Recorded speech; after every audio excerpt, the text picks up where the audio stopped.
Schau dir diesen alten Mann an. Er trägt einen roten Anzug, einen hochgeschlossenen Kragen, auf dem Kopf einen Hut mit einer übergroßen Feder. Er beugt sich leicht nach vorn, er lächelt, kaum sichtbar. Ein eleganter Herr, der dir gerade etwas vorgeschlagen hat und jetzt darauf wartet, was du antwortest. Du hast diesen Mann auf der Straße gesehen, du hast ihm vielleicht vertraut. Das ist der Teufel. Sein Name steht im Titel des Bildes. Mephisto, eine Abkürzung für Mephistopheles, der Dämon aus Goethes Faust, der Bote der Hölle, der Verträge schließt und Seelen einsammelt. Aber schau, was hier fehlt. Keine Hörner, keine Flügel, kein Schwefel, kein Feuer in den Augen, nichts, was du erwartest, wenn du an einen Dämon denkst. Stattdessen ein Großvater, ein Diplomat, ein Geschäftsmann mit guten Manieren. Und schau nochmal auf seine Augen. Er sieht dich nicht an. Sein Blick geht an dir vorbei. Nach links, auf jemand anderen, auf den Nächsten. Wen beobachtet er? Und das ist erst der Anfang. Wenn du solche Geschichten magst, abonniere Abgrundgalerie. Wir enthüllen jede Woche ein neues Geheimnis.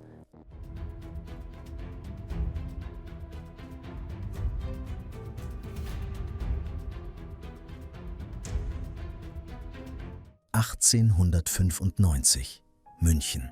Ein Maler namens Eduard von Grützner steht in seinem Atelier in der Schwanthaler Straße. Er ist 49 Jahre alt, erfolgreich, reich, Professor an der Münchner Akademie. Der Prinzregent Luitpold hat ihn ausgezeichnet. Grützner malt vor allem zwei Dinge: Mönche, die Bier trinken, und Figuren aus Shakespeare. Falstaff im Wirtshaus, Brüder Braumeister im Keller. Es sind heitere Bilder, warme Bilder, bayerische Bilder. Sein Privatleben aber ist ein Drama. Seine erste Frau starb nach 10 Jahren Ehe. Seine zweite Frau, 17 Jahre jünger, verließ ihn für einen Wiener Sänger. Im Alter zog er sich zurück. Er lernte Japanisch. Er sammelte chinesisches Porzellan. Er malte asketische Kardinäle mit harten Gesichtern. Und in diesem Jahr malt er den Teufel. Aber nicht irgendeinen Teufel. Mephisto, den deutschesten aller Dämonen. Die Figur aus dem Buch, das jeder Deutsche kennt. Goethes Faust. Die Geschichte ist bekannt. Faust ist ein gelehrter Mann. Er weiß alles. Astronomie, Medizin, Theologie, Philosophie. Und es reicht nicht. Er will mehr. Mehr Wissen, mehr Macht, mehr Leben. Weil er das auf normalem Weg nicht bekommt, ruft er die Hölle. Was erscheint, ist kein brüllendes Monster. Es ist ein eleganter Herr mit einem Angebot. 24 Jahre lang bekommst du alles. Im Gegenzug gehört deine Seele danach mir. Faust unterschreibt. Goethe hat genau beschrieben, wie dieser Teufel aussieht. Ein edler Junker, ganz in Rot, mit einem kleinen Umhang aus steifer Seide, mit einer Hahnenfeder am Hut, und genau deshalb hat Grützner ihn so gemalt. Es ist keine Erfindung, es ist eine Bühnenanweisung. Im 19. Jahrhundert stand auf jedem deutschen Theater ein Schauspieler in genau diesem Kostüm. Rot, Feder, Umhang. Aber Grützner kopiert die Bühne nicht. Er verändert sie. Schau noch einmal auf das Gesicht. Es ist kein junger Mann, kein Verführer.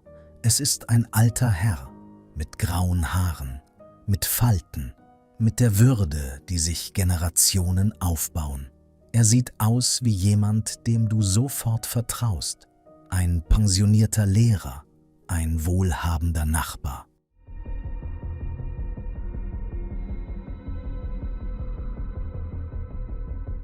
Auf den Bühnen Europas spielte Mephisto immer ein junger Mann, mit Spitzbart, mit aufgemalten Augenbrauen, eine Karikatur. Grützner streicht die Karikatur. Er macht aus dem Bühnenteufel einen Menschen. Schau auf die Lippen. Sie sind nicht zu einem Lächeln verzogen. Nicht wirklich. Es ist nur eine Andeutung. Der Mund eines Mannes, der weiß, wie diese Geschichte ausgeht. Aber so höflich ist es dir nicht zu sagen. Schau auf die Augen. Sie sind ruhig, nicht hungrig, nicht gierig. Sie haben das alles schon gesehen. 1000-mal. Sie wissen, was als nächstes kommt. Schau auf die Körperhaltung.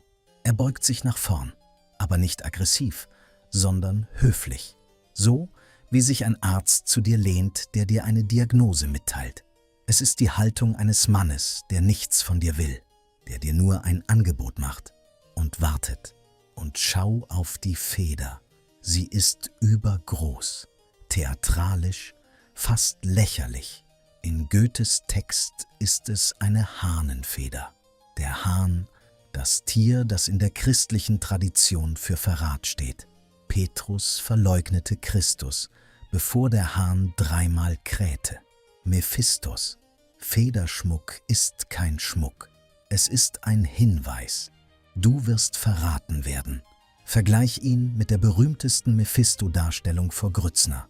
1831 malte Friedrich Moritz August Retzsch ihn beim Schach mit Faust. Auf dem Brett liegt Fausts Seele. Mephisto sitzt entspannt. Er weiß, dass er gewinnt. Faust schwitzt. Retzsch zeigt den Moment des Verlierens. Grützner zeigt den Moment davor. Den Moment, in dem du noch glaubst, du hättest die Wahl. Und vergleich ihn mit Delacroix. 1828. Sein Mephisto hat Flügel, eine groteske Fratze. Er fliegt durch die Nacht, eine Karikatur des Bösen. Grützner geht den entgegengesetzten Weg. Er entfernt alles, was an einen Dämon erinnert. Er lässt nur das Rot stehen, die Feder, den Blick.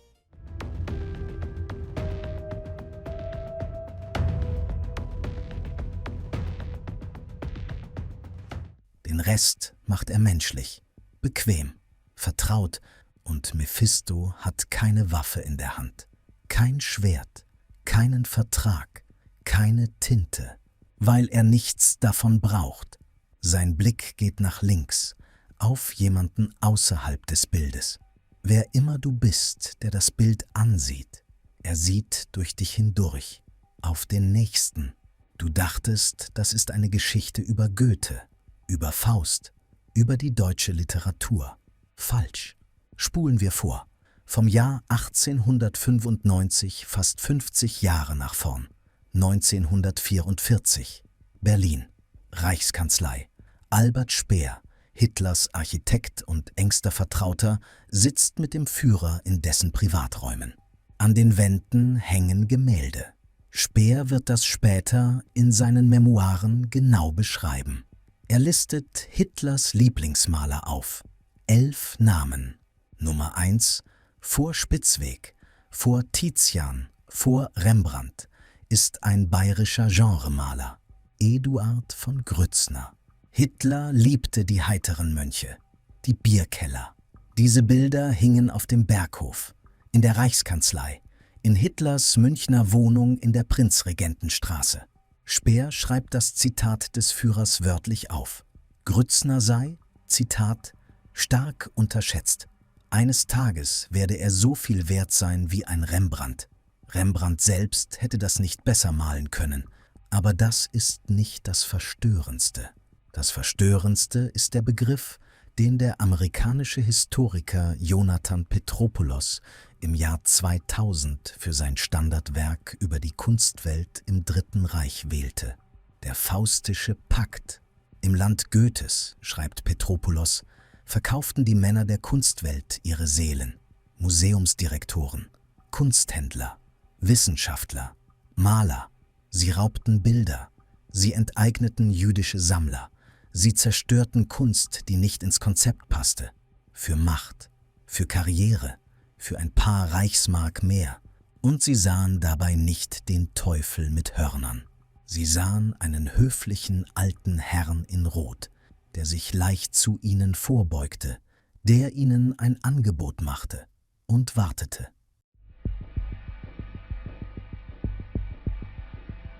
»60 Jahre nach Grützner fand die Philosophin Hannah Arendt einen Satz dafür.